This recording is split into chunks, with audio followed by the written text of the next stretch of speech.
Vous vous dites parti du centre droit. C'est une façon de prendre ce qui est bon à gauche comme à droite sans avoir de programme clair? Pas du tout. On va prendre évidemment ce qui est bon à gauche et à droite, mais on a aussi un programme du centre qui cherche l'équilibre en permanence.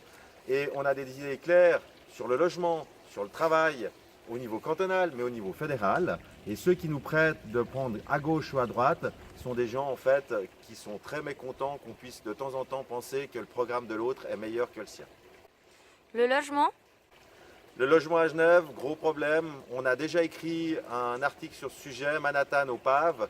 On recommande bien sûr d'économiser les zones rurales et de construire de très grands ensembles ultra modernes pour loger les gens. On ne va pas pouvoir continuer à se plaindre des pendulaires, des Suisses qui vont habiter en France, de ne pas pouvoir être logés à Genève tout en voulant rester dans la sclérose qu'on a aujourd'hui. En utilisant des zones agricoles, en utilisant des zones rurales, il faut construire en hauteur. Les entreprises genevoises? Les entreprises genevoises ne sont pas favorisées dans le cadre de l'État.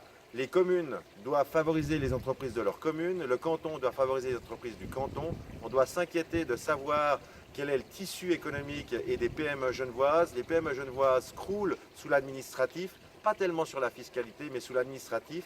Et rien n'est fait pour encourager ces entreprises à engager des résidents ou former des apprentis. Donc nous nous engageons et je m'engagerai à ce que ces choses changent. La transition énergétique, quoi faire? La transition énergétique est un projet très très ambitieux qui nous permet de devenir beaucoup plus indépendants. Aujourd'hui, on dépend entièrement du pétrole, de son cours, des petites guerres qui se font partout. En plus, on pollue notre paysage, notre air, notre sol, et ça c'est quelque chose qui est mauvais. Pour ça, il faut engager la transition énergétique d'un côté pour devenir plus indépendant, en mettant en avant nos technologies, en rénovant les immeubles, en investissant et ainsi aussi devenir plus compétitif dans les moyens de production que les industriels y mettent en place pour la réussir. On a encore 20 ans pour réussir les objectifs qui sont certes assez ambitieux, mais si on n'a pas une ambition, on n'avancera pas du tout. Le frontalier est-il un problème, une solution? Ça dépend toujours de quel côté on se pose.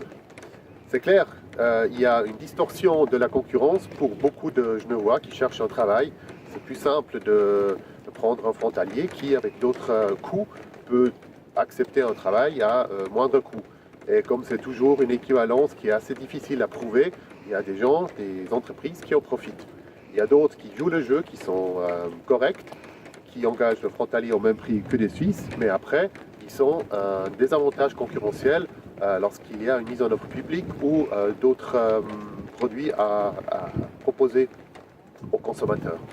Et cette distorsion, il faut qu'elle cesse, qu'on trouve des moyens pour engager et encourager surtout des entreprises d'engager local et aussi de former les gens et pas uniquement prendre au plus facile de l'autre côté ou n'importe où les gens qui sont déjà formés, souvent même pas vraiment ce qui correspond à la formation suisse, mais au système européen et pour Genève, typiquement surtout français.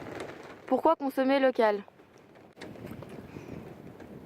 Consommer local donne deux solutions. Premièrement, on montre l'attachement avec tout ce qu'on impose à nos paysans, comment ils doivent produire avec justement que le poulailler, la poule, elle puisse courir un petit peu partout, qu'on n'a pas des monocultures, qu'on n'a pas des OGM, qu'on a plein de restrictions qui sont très bien, mais après, il faut aussi être prêt de payer le prix. Et deuxièmement, ça ne fait pas vraiment sens de manger une pomme qui vient de Bretagne, qui vient d'Israël ou je ne sais pas où, si on a des très bonnes pommes chez nous, et on pourrait les produire juste à côté avec moins de pesticides et avec tout le transport en moins. Et là, je rejoins le sujet déjà évoqué, la transition énergétique. Les déplacements de la logistique qui ne fait aucun sens, il faut les limiter au minimum.